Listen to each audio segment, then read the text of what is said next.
نحمده ونصلي ونسلم علی رسولہ الکریم، اما بعد، بسم اللہ الرحمن الرحیم۔ سامعین محترم، آپ نے گزشتہ ہفتے سورۃ الشمس اور سورۃ اللیل مکمل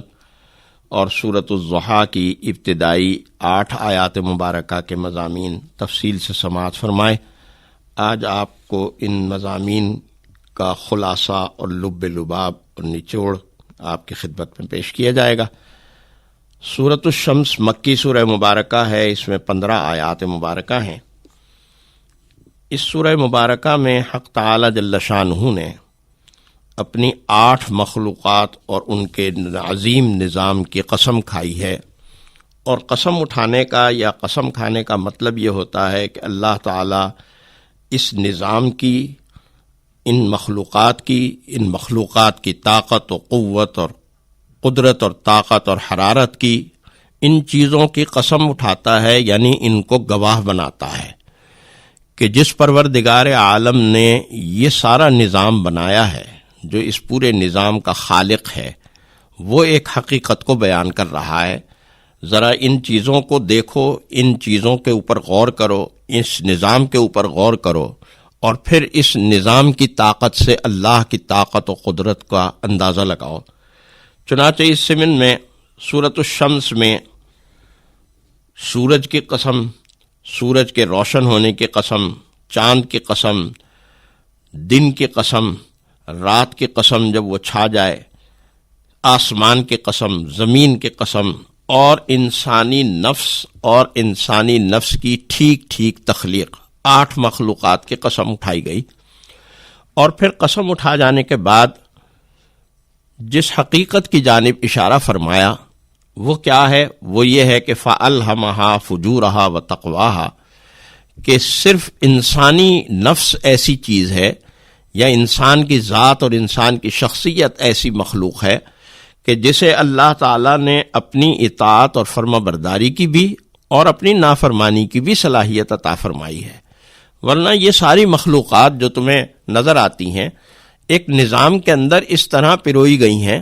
کہ انہیں اپنی تمام تر طاقت کے باوجود اس نظام سے ایک بال برابر بھی ادھر ادھر ہونے کی مجال نہیں ہے۔ لیکن یہ انسان ہے کہ جس انسان کو اللہ تعالیٰ نے یہ صلاحیت عطا فرمائی کہ وہ اللہ کی اطاعت کرنا چاہے تو اس راستے پر بھی چل سکتا ہے، اور اس کی نافرمانی کرنا چاہے تو اس راستے پر بھی چل سکتا ہے۔ چنانچہ کامیابی اسی شخص کے ہاتھ آتی ہے کہ جو اپنے نفس کو بری اخلاقیات سے پاک کر لیتا ہے اور اعلیٰ اخلاقی اقدار کا عادی بنا لیتا ہے۔ چنانچہ اس ضمن میں قوم سمود کی مثال دی گئی کہ قوم سمود نے اللہ کے نبی کا انکار کیا، اللہ کے نبی کے معجزے کا انکار کیا۔ اللہ نے فَدَمْدَمَ عَلَيْهِمْ رَبُّهُمْ بِذَنبِهِمْ فَسَوَّاهَا، کہ اللہ تعالیٰ نے ان کو تباہ و برباد کر دیا، اور ان کی وجہ سے ان کی ساری سرزمین کو برابر کر دیا، اونچ نیچ کا فرق ختم کر دیا۔ اسی طرح سورۃ اللیل میں 21 آیات مبارکہ ہیں۔ سورۃ اللیل میں بھی اللہ تعالیٰ نے رات کی، دن کی، وما خلق الذکر والانثی، اور اپنی تخلیقات میں نر و مادہ کی تقسیم کی قسم اٹھائی اور اس نظام کو گواہ بنایا، اور یہ فرمایا کہ ان سعیکم لشتی، جس حقیقت کی وضاحت فرمائی وہ یہ کہ تمہاری کوششیں جو ہیں وہ مختلف ہوتی ہیں، ان کے نتائج، ان کے ثمرات مختلف ہوتے ہیں۔ چنانچہ ان مختلف کوششوں میں ایک تو وہ شخص ہے کہ من اعطی واتقی وصدق بالحسنی، کہ جس نے سخاوت اور دریا دلی کا مظاہرہ کیا، اللہ کی راہ میں خرچ کیا، واتقی، اور اللہ کا تقوی اختیار کیا، وصدق بالحسنی، اور دین متین کی تصدیق کی، اسے مانا، فسنیسرہ للیسری، اللہ تعالیٰ اس دنیا میں بھی اسے آسان زندگی عطا فرمائے گا، اور آخرت میں بھی اس کی زندگی نہایت آرام و راحت کی اور نہایت اعزاز و اکرام کی ہوگی۔ لیکن اس کے بالمقابل وَأَمَّا مَن بَخِلَ وَاسْتَغْنَىٰ وَكَذَّبَ بِالْحُسْنَىٰ فَسَنُيَسِّرُهُ لِلْعُسْرَىٰ، کہ جو سخاوت کے بجائے بخل کا طریقہ اختیار کرے گا، اللہ کی ذات، اللہ کی ہستی، اللہ کی طاقت و قدرت، اللہ کے احکام، اللہ کے نبی کی تعلیمات سے بے پرواہ ہو جائے گا اور اللہ کے نبی کے لائے ہوئے دین کو جھٹلائے گا فَسَنُيَسِّرُهُ لِلْعُسْرَىٰ، اس کی زندگی ہم یہاں بھی مشکل بنا دیں گے اور وہاں تو زندگی جو ہے وہ مشکل سے مشکل تر ہوتی چلی جائے گی۔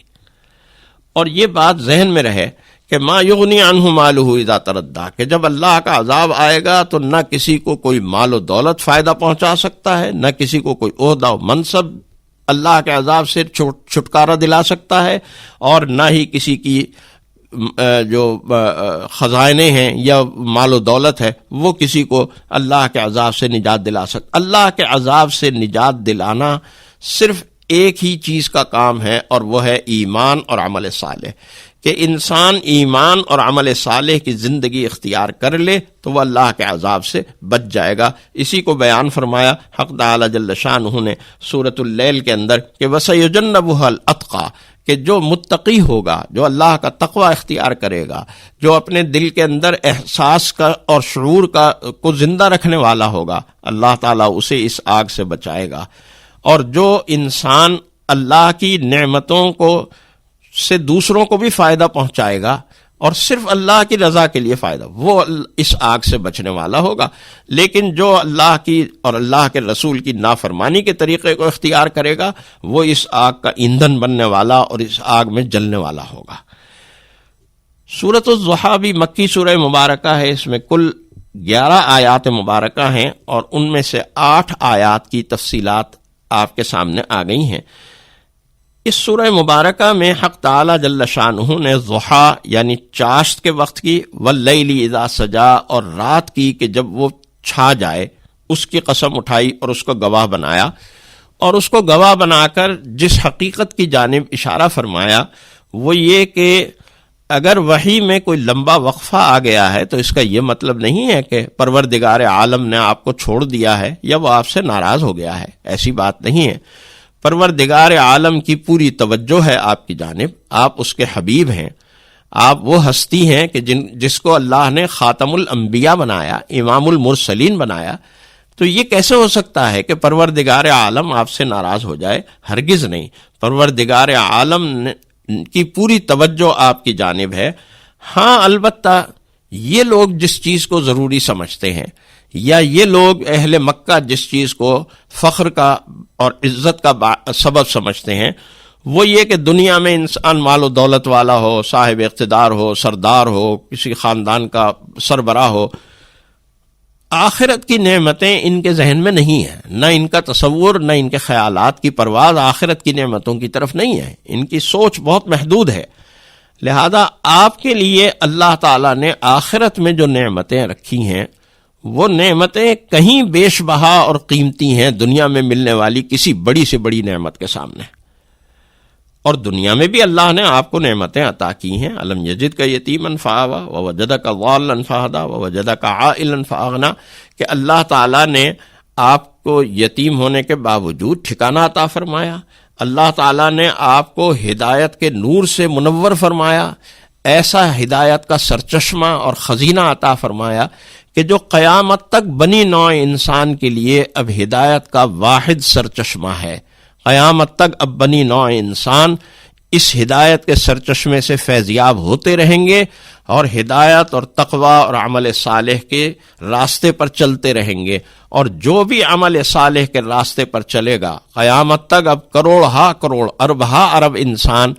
آپ کی دی ہوئی ان تعلیمات کے اوپر عمل کریں گے اور اللہ کی رضا اور خوشنودی حاصل کریں گے، ثواب آپ کے نامہ اعمال میں جائے گا، اس لیے کہ یہ دین آپ نے دیا ہے، ہم تک یہ دین رسول اللہ صلی اللہ علیہ وسلم کی معرفت پہنچا ہے، آپ کے اقوال و ارشادات، آپ کے عمل اور آپ کی سیرت طیبہ سے پہنچا ہے۔ لہذا ہم جب اس سیرت طیبہ کی اتباع اور پیروی کریں گے اور ان اخلاقیات کو اختیار کریں گے، ان اخلاق حمیدہ کو اختیار کریں گے جو رسول اللہ صلی اللہ علیہ وسلم کو اللہ نے عطا فرمائے، تو یقیناً ہمارے لیے جنت کی نعمتیں اور جنت کے بیش بہا خزائن ہمارے مقدر میں ہوں گے، اور ان ساری نیکیوں کا ثواب ہمیں تو ملے گا ہی ملے گا، رسول اللہ صلی اللہ علیہ وسلم کے نامہ اعمال میں بھی ہوگا۔ تو یہ کیسے کہا جا سکتا ہے کہ آپ کا پروردگار آپ سے ناراض ہے یا آپ سے متوجہ نہیں ہے؟ یہ ہرگز بھی نہیں کہا جا سکتا. یہ خیال جس کا بھی ہے بالکل لغو اور باطل خیال ہے،